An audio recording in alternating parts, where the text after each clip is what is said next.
Hello everyone, differential calculus में next जो question हम करने वाले हैं वो है show that the pedal equation of the ellipse L upon R equals to 1 plus E cos theta E less than 1।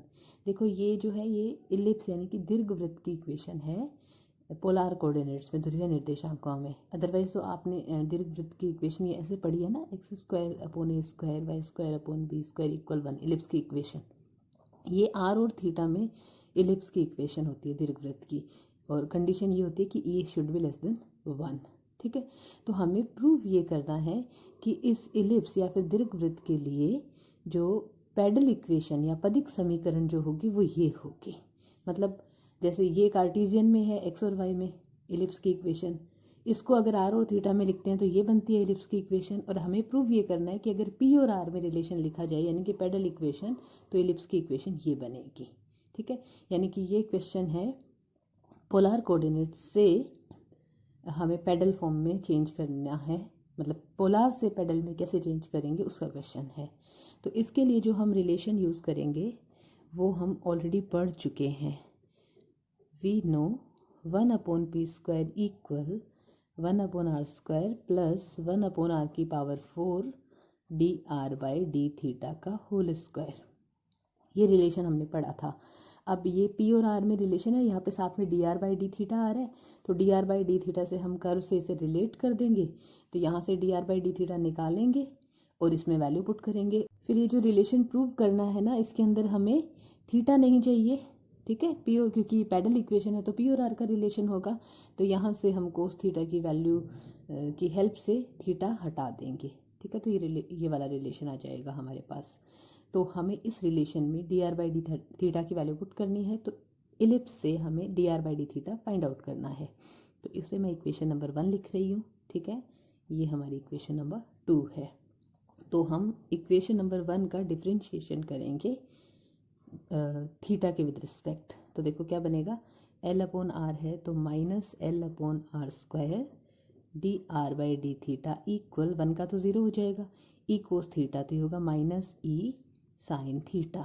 ठीक है, तो यहाँ से D R by D theta की वैल्यू आ रही है, देखो माइनस दोनों तरफ से कैंसिल हो जाएगा, आर स्क्वायर यहाँ मल्टीप्लिकेशन में जाएगा।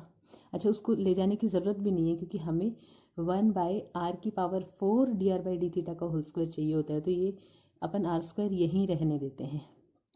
तो 1 अपॉन आर स्क्वायर सिर्फ एल को उधर लेके जाते हैं, तो ये आएगा ई साइन थीटा अपॉन एल।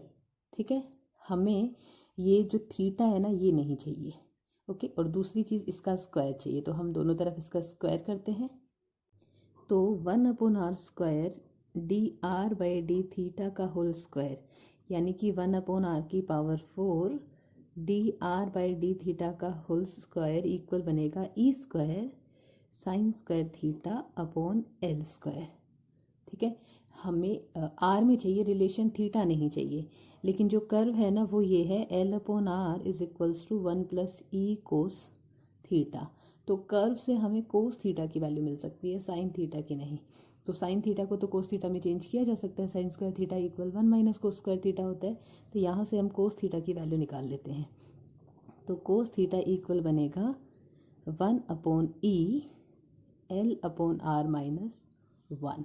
ठीक है, या फिर हम इसे लिख सकते हैं L minus are upon E R, ये कोस थीटा की वैल्यू है। ठीक है, तो यहाँ पर 1 अपॉन आर की power 4 d are by D theta का स्क्वायर जो है इसे लिखेंगे e square 1 minus cos square theta upon l square. यहाँ कोस स्क्वायर थीटा की वैल्यू पुट करते हैं, e square upon l square 1 minus ये होगा l minus are upon E r का होल स्क्वायर। अब हम इसे थोड़ा सा सिंप्लीफाई कर लेते हैं, e square r square LCM, और ये बनेगा e square r square minus L square minus r square plus 2l r. ठीक है, ये ई स्क्वायर से ई स्क्वायर कैंसिल हो गया। तो अब हमारी जो इक्वेशन नंबर 2 थी ना उसमें हमें वैल्यू पुट करनी है। तो 2 इम्प्लाइज 2 ये थी 1 upon P square equal 1 upon are square plus यहाँ पे ये वाला फैक्टर था, तो हम इसकी वैल्यू पुट कर देते हैं ये वाली। तो ये वाली value E square upon are square minus L square minus L R square plus 2LR upon are square L square. तो ऐसा करते हैं, इसे ना सब सारी टर्म्स के नीचे अलग अलग लिखते हैं। तो 1/r स्क्वायर प्लस ये आएगा e square r square upon are square L square minus L square upon are square L square minus r square upon are square L square plus 2LR upon are square L square. ठीक है, यहाँ पे r square से r square cancel हो गया, यहाँ पे l square से एल स्क्वायर कैंसिल हो गया, यहाँ पे आर स्क्वायर से आर स्क्वायर, यहाँ पे एल आर से ये आर और एल की पावर्स कैंसिल हो गई। ठीक है, देखो ये आ रहा है प्लस का 1/r स्क्वायर और ये वाला फैक्टर है माइनस का 1/r स्क्वायर, तो ये आपस में कैंसिल हो जाएंगे। तो जो बचेंगे ना वो लिख रही हूँ मैं, ये बचेगा ए स्क्वायर अपॉन एल स्क्वायर, ये वाला बचेगा -1/l स्क्वायर और बचेगा +2/LR। ठीक है, और इस तरफ है 1/p स्क्वायर। तो जो प्रूव करना था ना उसके हिसाब से हम इसे एडजस्ट करते हैं। तो जो प्रूव करना था ना उसमें 1/l स्क्वायर कॉमन था, आप देख लेना। तो 1/l स्क्वायर हम कॉमन लेते हैं, तो यहाँ पे आएगा ई स्क्वायर, ये बचेगा माइनस का 1। देखो यहाँ पे हमें 1/l स्क्वायर कॉमन लेना है, मतलब हम l से डिवाइड एंड मल्टीप्लाई कर रहे हैं, सॉरी, और ये जो डिवीज़न वाला एल स्क्वायर है ना ये हमने कॉमन ले लिया। तो बचेगा क्या, प्लस का 2L/R। यही रिलेशन हमें प्रूव करना था। ठीक है, तो ये है एलिप्स का पैडल इक्वेशन, प्योर आर की फॉर्म में दीर्घवृत्त का समीकरण। देखो नेक्स्ट क्वेश्चन है, show that pedal equation of the curve है x = a cos cube t, y = a sin cube t। इस कर्व के लिए हमें प्रूव करना है, पैडल इक्वेशन ये होगी r² = a² - 3p²। ये पैडल इक्वेशन हम ऑलरेडी प्रूव कर चुके हैं एक कर्व के लिए। तो ये एक्चुअली पैरामीट्रिक फॉर्म में उसी कर्व की इक्वेशन है। देखो हमने क्वेश्चन किया था x³ 2/3 + y³ 2/3 = a³ 2/3। इस कर्व को हमने पैडल फॉर्म में चेंज किया था, इसका पैडल इक्वेशन फाइंड आउट किया था और ये वाला कर्व आया था। ठीक है, ये यहाँ पे कर्व जो है x और y की फॉर्म में लिखा हुआ है, यानी कि कार्तीय निर्देशांकों में, कार्टेशियन कोऑर्डिनेट्स में, और इसी कर्व का ये पैरामीट्रिक फॉर्म है। ये वैल्यूज़ यहाँ पुट करके देखो सेटिस्फाई हो जाएगा। x = a cos cube t put करोगे तो क्या बनेगा, a³ 2/3 cos स्क्वायर t, और ये बनेगा a³ 2/3 sin स्क्वायर t। ठीक है, और a² जब a³ 2/3 कॉमन लोगे तो cos square t + sin square t 1 होता है, इक्वल a³ 2/3 सेटिस्फाई हो रहा है ना। तो ये इसी कर्व की पैरामीट्रिक फॉर्म में इक्वेशन है। अब हमें अगर ये वाली इक्वेशन दे रखी हो पैरामीट्रिक फॉर्म वाली और हमें पैडल इक्वेशन फाइंड आउट करनी हो तो कैसे करेंगे क्वेश्चन को। तो ये इस टाइप का क्वेश्चन भी हो जाएगा, पैरामीट्रिक से पैडल में चेंज करने का। बाकी आपको अगर क्वेश्चन को देख के याद रहता है तो आप इससे ये लिखकर ये वाला प्रोसीजर था वो भी कर सकते हो। ठीक है, तो सोल्यूशन स्टार्ट करते हैं। तो पैरामीट्रिक के लिए कोई अलग से तरीका नहीं होगा, जो हमारा कार्टेशियन का तरीका था ना वही रहेगा। तो कार्टेशियन में हम क्या करते हैं, एक तो हम ये रिलेशन यूज़ करते हैं, we no r² = x² + y²। ठीक है, तो एक तो हम यहाँ वैल्यूज़ पुट कर देते हैं। तो x² और y² की वैल्यूज़ पुट करेंगे तो ये बनेगा a² cos की पावर 60 a² sin की पावर 60। इक्वेशन नंबर 1 डाल के इसे छोड़ देते हैं। दूसरा ये था कि हम कर्व के लिए टेंजेंट की इक्वेशन लिखते हैं और फिर उस टेंजेंट पर यानी कि स्पर्श रेखा पर 0 0 पॉइंट से परपेंडिकुलर ड्रॉ करके उसकी लेंथ फाइंड आउट करते हैं और वो हमारा पी होता है। ठीक है, तो हमें इस कर्व के लिए टेंजेंट की इक्वेशन लिखनी है और टेंजेंट की इक्वेशन के लिए हमें एक तो पॉइंट चाहिए होता है, तो पॉइंट तो यही हो गया x और y, और एक dy/dx चाहिए होता है, तो हमें dy/dx फाइंड आउट करना होगा। तो देखो जो dy/dx है इसे हम ऐसे लिख सकते हैं ना, dy/dt अपॉन dx/dt। ठीक है, तो dy/dt यहाँ से निकल जाएगा और dx/dt यहाँ से निकल जाएगा। तो यहाँ पे अगर हम डिफ्रेंशिएशन करें इसका t के विद रिस्पेक्ट तो क्या बनेगा, मैं इधर लिख देती हूँ, y बराबर है a साइन क्यूब टी, तो D Y by D T क्या होगा, पहले पावर का होगा 3a साइन स्क्वायर टी और फिर साइन टी का कोस टी। ठीक है, तो ये आ रहा है 3a sign square t cos T upon D x by D T. इसका करेंगे तो जब पावर का करेंगे तब तो आएगा 3a कोस स्क्वायर टी, और कोस का होता है माइनस साइन टी। 3a से 3a कैंसिल, कोस से ये पावर कैंसिल, साइन से ये पावर कैंसिल, तो D Y by D X जो है ये आ रहा है हमारे पास माइनस का 10t। ठीक है, तो अब टेंजेंट की equation of tangent for the curve x is equals to a cos cube t, y is equals to a sin cube t। ठीक है, तो इसके लिए टेंजेंट का इक्वेशन क्या बनेगा, ये एक पॉइंट ही तो है, मूविंग पॉइंट है, तो y minus a sine cube T equal, यहाँ पे D Y by D X आता है, तो D Y by D X की वैल्यू है 10t x minus a cos cube T. तो अब इससे थोड़ा सिंप्लीफाई कर लेते हैं, तो देखो ये बनेगा 10t x plus Y minus a sine cube T. अच्छा ये देखो माइनस माइनस प्लस होगा, लेकिन इक्वल के इस तरफ लेके आएंगे तो वापस माइनस हो जाएगा, और 10 हमें पता है साइन अपॉन कोस होता है, तो साइन टी, और ये मैं लिख ही देती हूँ पूरा, तो minus a sine T upon cos T, और साथ में है कोस क्यूब टी इक्वल 0। तो ये आफ्टर सिंप्लीफिकेशन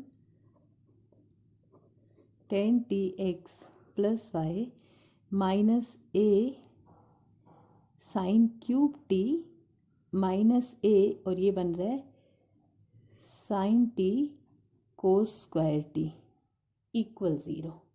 ठीक है, देखो ये जो फैक्टर है ना, इसमें a साइन टी कॉमन ले लें अगर हम, तो यहाँ बचेगा साइन स्क्वायर टी प्लस ये कोस स्क्वायर टी जो कि 1 हो जाएगा।